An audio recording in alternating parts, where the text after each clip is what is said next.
The storm came in from the northwest. It always did. The man knew this mountain the way he knew his own hands. Every trail, every ridge, every hollow where the fog pooled in the mornings. He had walked these trees for 47 years. He had learned them the way you learn silence, by being inside it long enough. But tonight, the mountain did not feel like his. He was moving too fast. He knew that. His foot caught the edge of a wet root and the world tilted. He lay on the slope, one cheek pressed against the cold earth, breathing through his teeth. The pain was a hot wire running from his hip to his lower back. He tried to rise. His arms shook. He went back down. He turned his head, and that is when he saw it. 30 feet away, at the edge of the tree line, standing motionless in the dark. A bear. Enormous. Dark. Still as stone. Its eyes caught what little light existed. 2 small amber fires in the black. Neither of them moved. The man's breathing was ragged. His heart was doing something it had not done in years. Something that wasn't fear exactly. Something older than fear. Above the bear's left eye, just barely visible in the dim light, a pale ridge of fur. A scar. Old. Healed over long ago. He stared at it. He whispered, and his voice, when it came, was broken.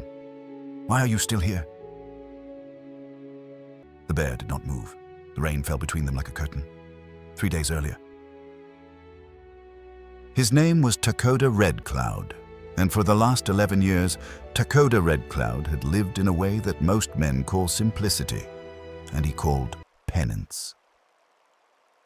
The cabin sat on the eastern slope of the mountain. Small, solid, built from logs he had cut and notched himself in a different life, when his hands still knew what they were building toward.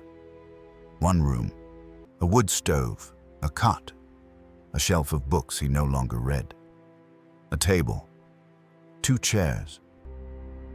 He had stopped sitting in the second chair years ago. He had moved it to the corner and draped a jacket over it so it did not look so deliberate. He stepped outside with his coffee. The morning came up gray and pale through the Douglas firs, the light arriving not all at once, but in sections. First the ridgeline going silver, then the upper canopy catching gold, then the forest floor still dark, still waiting. He stood on the narrow porch and watched it happen the way he watched it every morning, without asking anything of it. He was a large man, built like timber himself, wide in the shoulders, deliberate in his movements, his face cut deep with lines that had not come from laughter. His hair was long and shot through with gray, tied back with a strip of leather. His hands, wrapped around the tin cup, were a craftsman's hands, a teacher's hands, hands that had once known how to gesture, how to explain, how to point a young person towards something worth understanding. They did not gesture much anymore. He had been a teacher once, a good one. He had taught traditional navigation, not with maps, but with stars and wind and the behavior of animals and water. He had taught young men and women from his community how to read the land the way their ancestors had.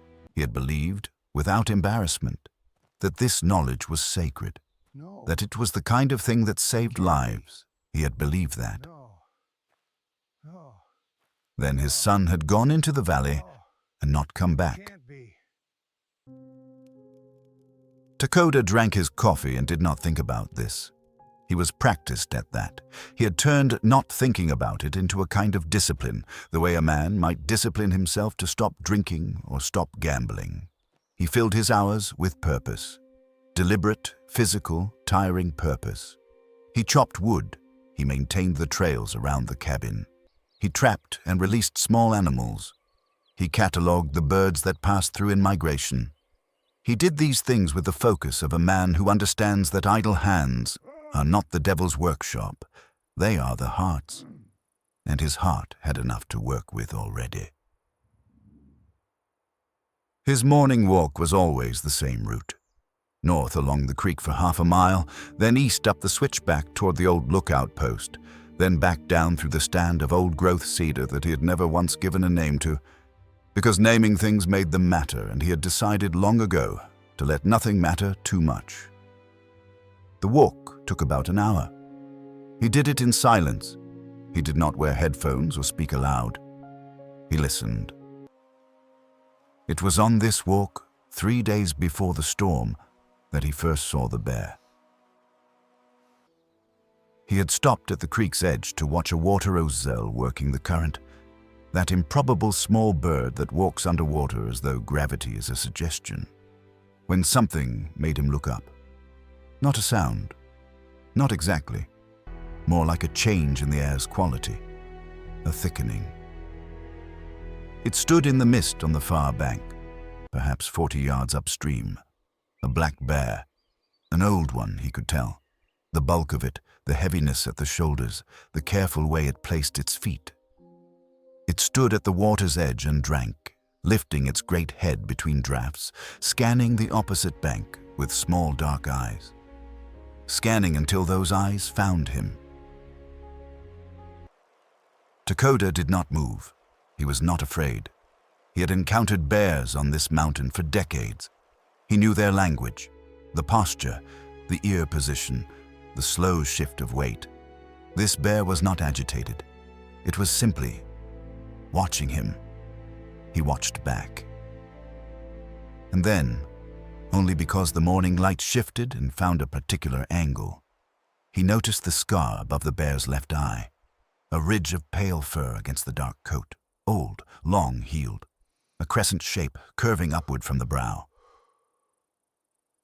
Takoda looked at it for a long moment, then he looked away. He told himself it was nothing. A bear. A scar from an old fight, or a fall, or a trap that had not held. Scars were not messages.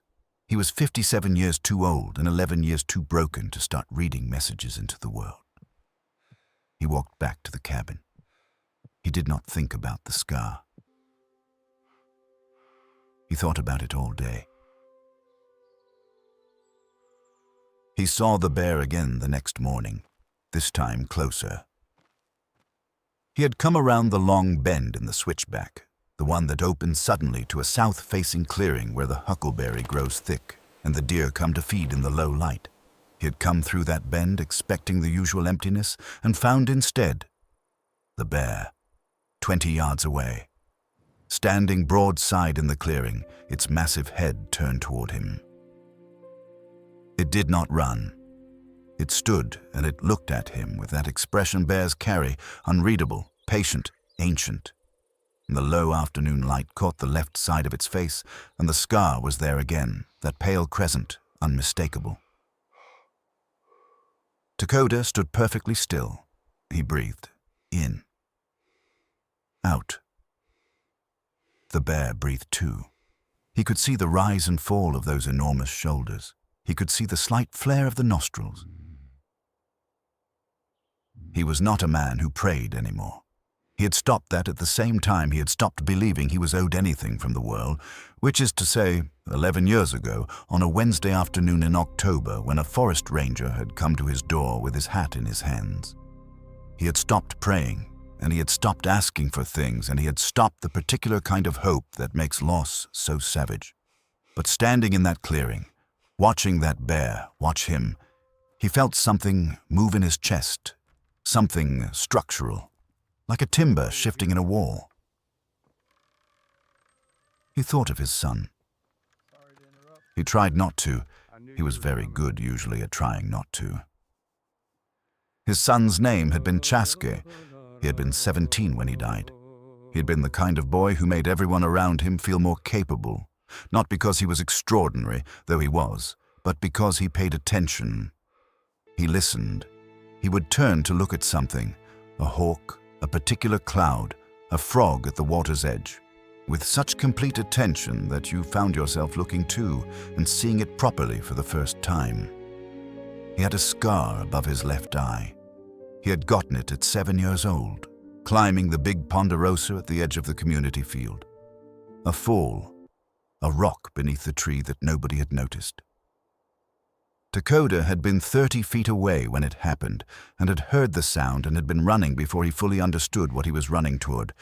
The scar had healed clean, a pale crescent above the brow. Chask had called it his moon. He had said it made him look like he'd been in a fight. Takoda had said, "You were in a fight. The tree won." Then Chasky had laughed, that laugh of his, startling and unself-conscious. Takoda came back to himself. The bear was still there, still watching. "I'm not going to hurt you," Takoda said quietly. Not to communicate. Bears don't negotiate. But because it was what he would have said to any living thing that looked at him that carefully. That's hilarious. The bear held his gaze for 3 more seconds. Then it turned, unhurried, and walked into the trees. You are safe here.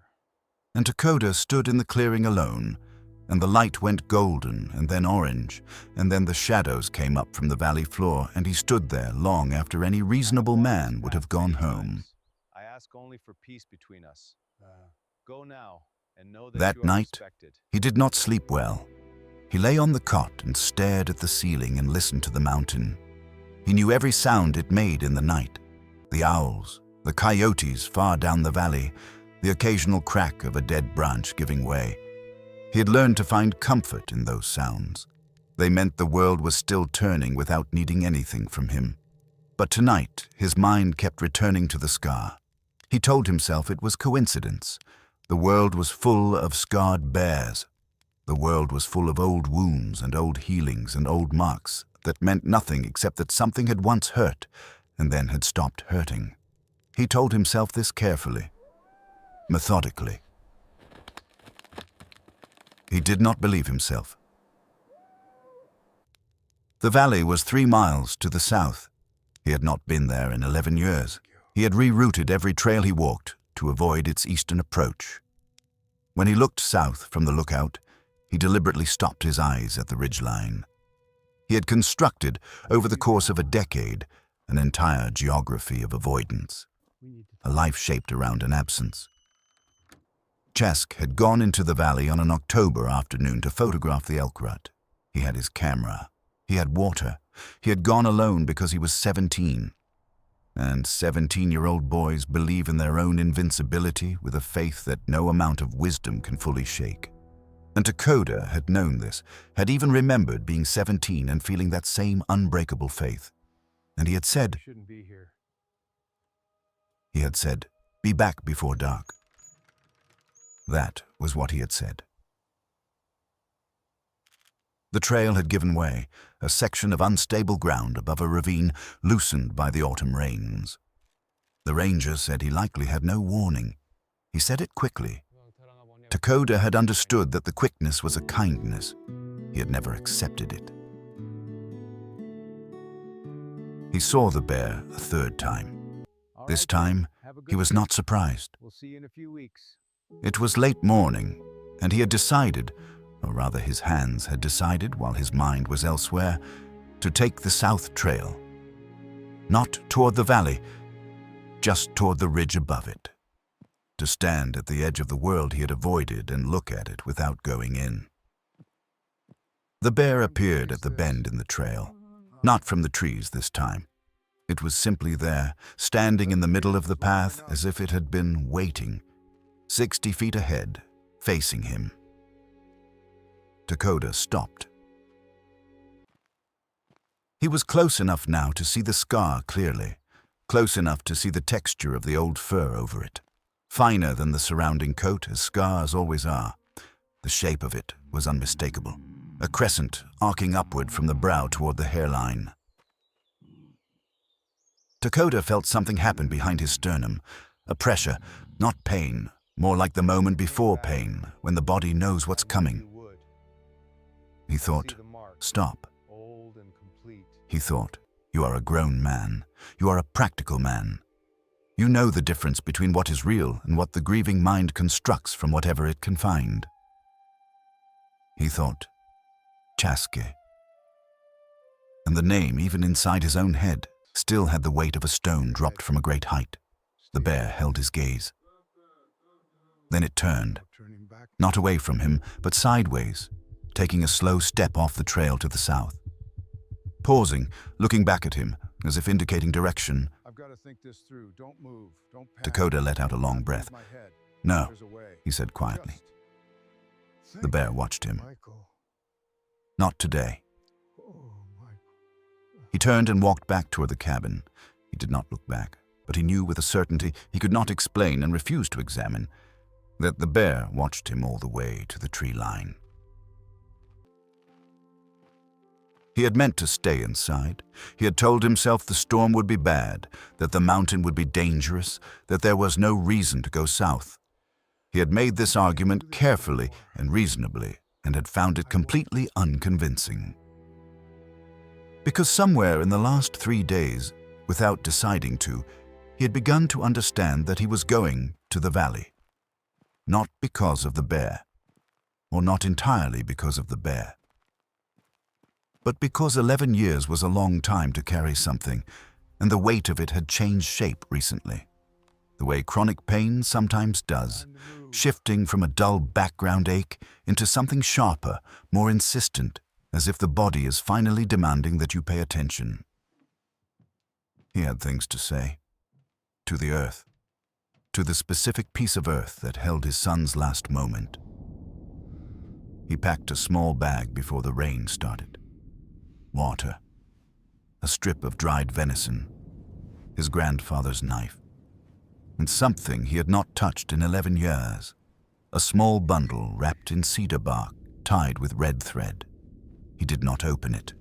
He set it in the bag and closed the bag, and pulled on his rain jacket and stepped outside into the darkening afternoon. He walked south. The storm found him before he found the valley. It came in the way mountain storms come, not gradually but all at once, as if a door had opened somewhere above the tree line. The rain went from presence to force in a matter of seconds, the wind tearing through the upper canopy with a sound like distant applause, and Dakota moved through it with his head down, following the trail by feel and memory and the particular way his feet knew this mountain, even in the dark. He was on the steep section above the valley when the lightning came. The flash was white and absolute. It erased the world for a half-second and left behind a burned after-image. In that instant, Dakota saw the trail clearly, and he saw that the trail edge to his right had eroded, washed out by the season's rains, a long gap where solid ground had been last autumn. He stopped. He tested the edge with his boot, and the edge gave way. He went down hard, tumbling sideways into the steep bank below the trail, grabbing for anything, root, rock, branch, and finding the root that stopped him, but not before his body had struck the slope twice and something in his hip had registered an objection in the language of fire. He lay on the wet slope, rain driving against his face, and breathed.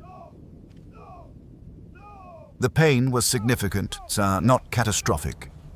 He had hurt himself worse, but real, specific, demanding.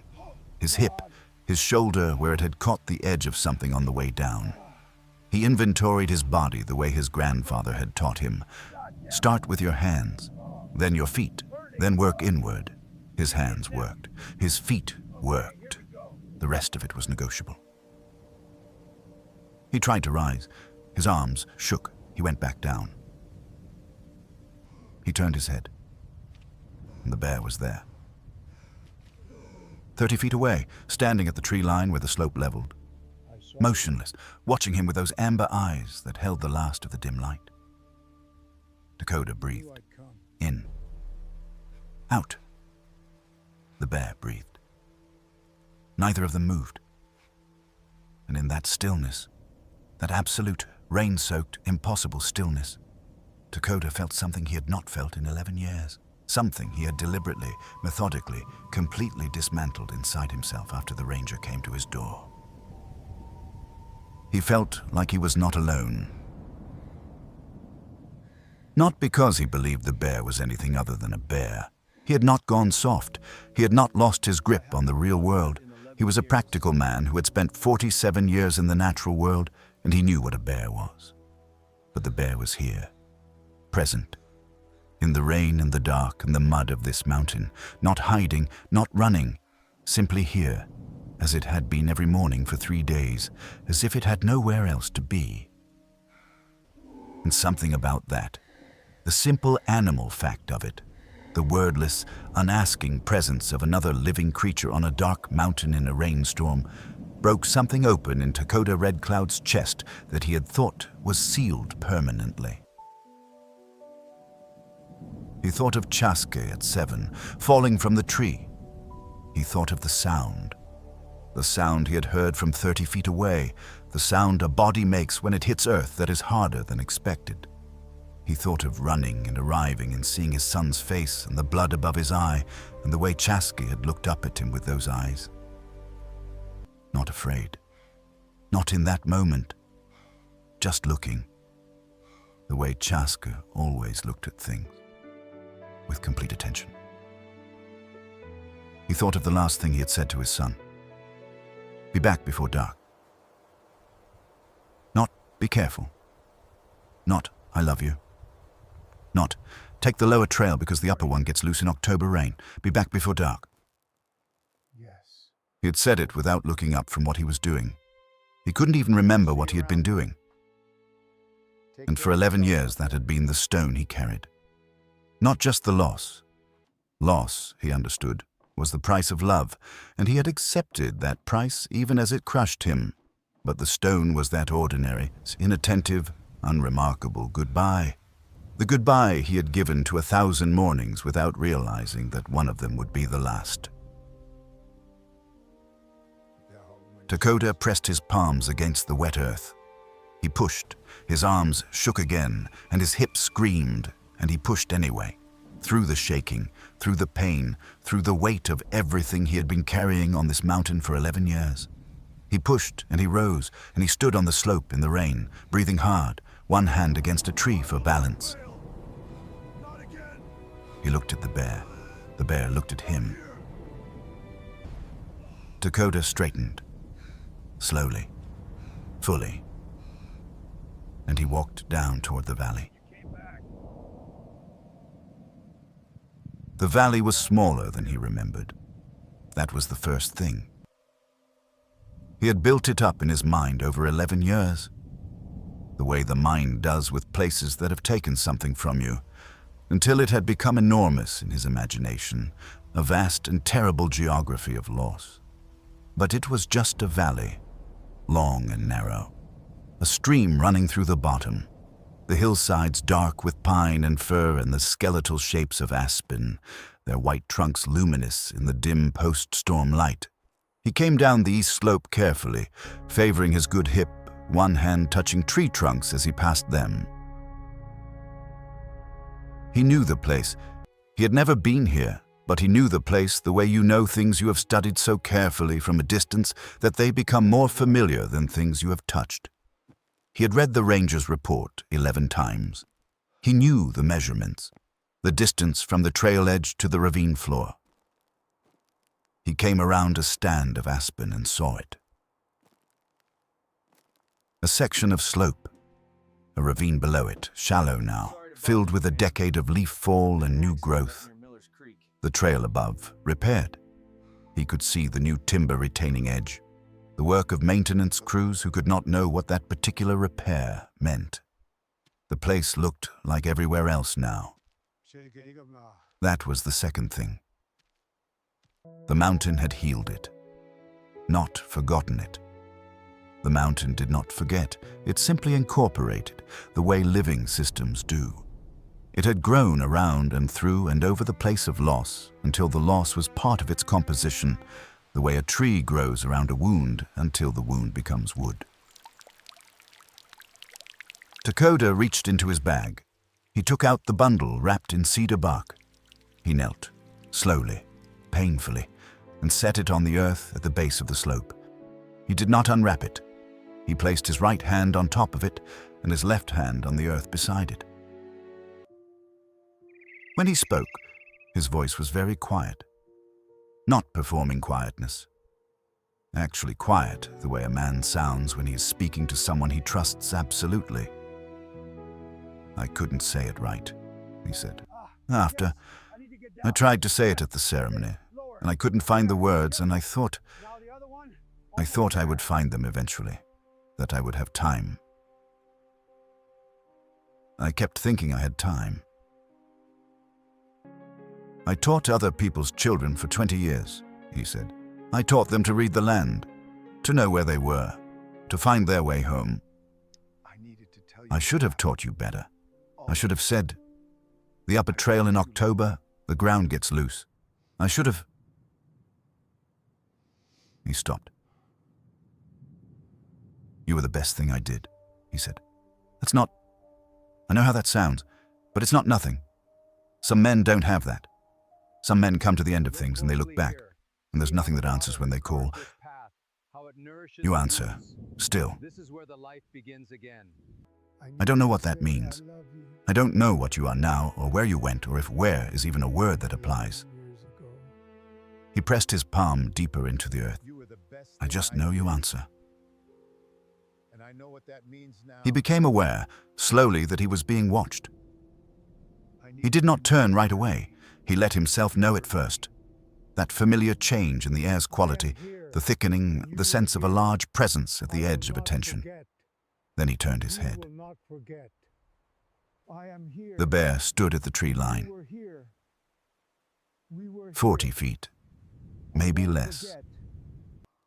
In the post-storm light, that particular silver light that comes when clouds thin but haven't broken, diffuse and sourceless. In that light, the bear was extraordinary.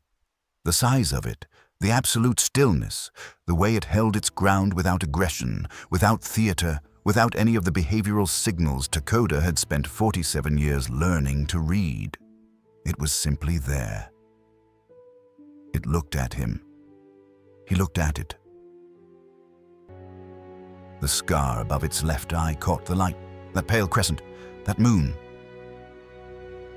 Takoda got to his feet, slowly, fully upright. He faced the bear across those 40 feet of quiet air. He said quietly, "If you walk with me, I'm no longer afraid." The bear did not move. The forest did not move. Then the bear moved. Not away in alarm, not toward him in aggression. It simply turned, that deliberate, unhurried turn, and walked back into the tree line. One step, two, three. The dark of the forest receiving it, the shapes of the trees folding around it. It did not look back. Takoda watched the place where the bear had been. He stood there in the post-storm light of that valley, his hand still open at his side, his face wet from rain or something other than rain. He did not examine which, and he watched the empty tree line. He thought about what he had taught in the years before, about how to navigate, about how to know where you are on the earth. He had taught it practically, technically, in the language of wind and star and animal behavior. But underneath all of it, the thing he had actually been teaching, the thing his grandfather had been teaching when he taught Takoda, was this. You are never as lost as you believe you are. The land knows you. You have only to be still enough to feel it knowing you. He had stopped believing that. Now, standing in the valley where his son had died, with the rain drying slowly on his jacket and the last thunder of the storm rolling off to the east and the forest breathing around him in the quiet aftermath of everything, he thought that maybe stopping believing a thing doesn't unmake the thing. Maybe some things just wait. The following morning, he sat on the porch with his coffee. The mountain was very still. The storm had taken the last of the summer leaves and left the aspens bare, white-limbed, skeletal, beautiful in the way of things that have nothing left to hide. The air smelled of wet earth and pine and the cold edge of the coming season. A single hawk turned in the thermals above the eastern ridge. He was aware of something different in his chest this morning. Not happiness. He was not a man who would have known happiness without examining it carefully, doubting it, checking it for structural integrity. Not peace, exactly. Something more provisional than peace. A willingness, maybe. A willingness to be here, to take up his specific amount of space on this mountain on this morning, to let the day contain him without fighting it. He would go back to the community. He had not decided this. The decision had simply arrived sometime in the night, the way the important decisions arrive. Not from reasoning, but from the place beneath reasoning, the place where the things you actually know live. There were young people there who were losing their knowledge of the land. He knew this. The knowledge was fading. The trails were being forgotten. The star paths, the wind patterns, the behavior of animals in weather. He knew these things. He was still alive. I saw it today. That had not seemed relevant for a long time. I need to do Now it something. did. They don't know the story. He looked out into the trees. He did not expect to see the bear. Yes. He was not the kind of man who had expectations of that nature anymore. The kind that required the world to confirm his feelings with signs. But he looked. The tree line held its shapes, pine and fir in the bare arms of the aspens, the shadow and the light, the forest in its ordinary, inexhaustible complexity. He looked for a long time. Then he drank his coffee. He went inside. He picked up a notebook he had not opened in years. He sat at the table. He moved the second chair from the corner, placed it back across from his own, and sat down. And he began to write. Notes for a class. Not a class he had taught before. Something new. Something that started not with navigation technique, but with a different question entirely. What does it mean to find your way back?